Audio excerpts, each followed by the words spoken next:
Welcome to our channel, ladies and gentlemen. The two main protagonists in the Kenyan politics, Raila Odinga and William Samoei Ruto, have made it crystal clear that they have no reverse gear. Raila says server must be opened. There are no two ways about it because he believes he won the August polls. And he dares Ruto to open the server to see who is electoral thief and who is the main winner. William Ruto says we must obey the constitution because election is over and he wants to embark on building economy. Where does this leave us? It's very simple. There is going to be a stalemate, an impasse, a standoff. You can take this to the bank. William Ruto will not open that server. And you can also take this to the bank. Raila Odinga is not going to renege back because yesterday he said that he wants to assure their supporters that their eyes are on the ball. In other words, he's looking at nothing but opening the server. We cannot stay in a stalemate forever. There must be a solution. That is one thing you must know. So we must find a way.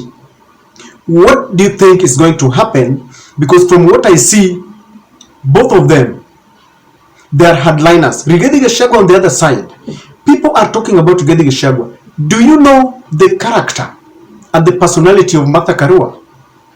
If you don't know, refer to 2007 when Kofi Annan came to Kenya and Raila Odinga was negotiating with the Mwai Kibaki.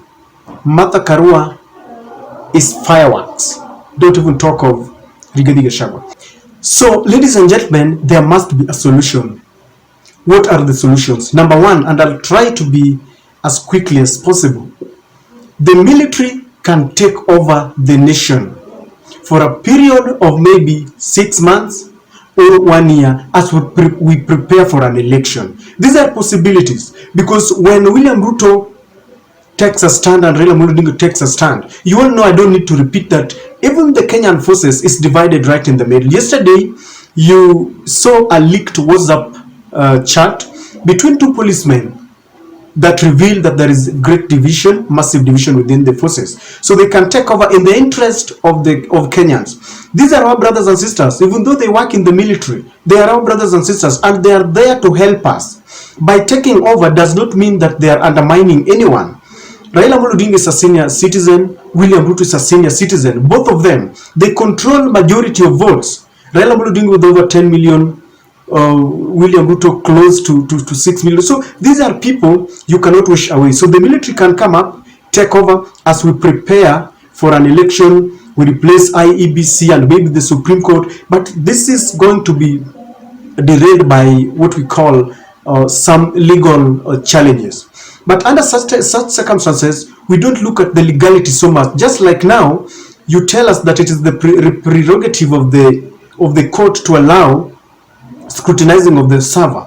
Because power belongs to the people, you can allow them to scrutinize the server. So that is number one. The military can take over. Then after that, they arrange for an election that can never be stolen. Because when the military is there, you all know, they put mechanisms and so no one can steal it. We could always welcome some external forces. The only problem is that those external forces are also part of this problem. The other thing that can happen is that Raila Odinga can decide to begin a process of secession. Secession is where the Azimio decide that now that you feel that you won and there are people who support you, you will remain with your part of the nation as I take another part of the nation.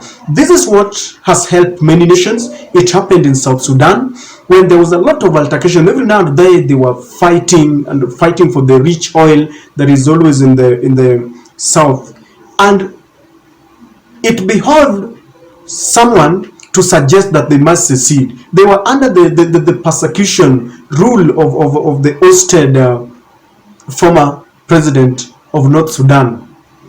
So they voted overwhelmingly and decided that they must secede. So now South Sudan is autonomous. they have full autonomy. They are a republic of Sudan. They left all those guys to fight their own fights. So this is something that can happen. The last one is one that most of the Azimio and Kenya Kwanza team would not want to hear. There could be a working arrangement where they share power sharing, like the one that happened in 2007. I told you that you might not like it, but sometimes when push comes to shove, people can sit down and they're told, we must work, because I told you we cannot remain in a stalemate forever. So you remember Raila was saying that they want an arrangement where we have external people outside parliament to form a committee like the one that they had in 2007, where Ruto and Martha Karua were on both ends, and they dragged and dragged and dragged, but finally Raila Odinga became the prime minister and William Kibaki remained to be the president, and there was a working formula, parliamentary amendments, and there was peace, because sometimes they're looking at peace, but this time round we want both peace and justice. The last one could be opening of the server. I don't know, because if this server is open, then it goes without saying that the winner of the August elections will be handed over the victory. I don't know what you think, ladies and gentlemen. Please share with me if there is any other that I've left out, but to me I think those are the options, but they are options that William Ruto might not like. That is my take.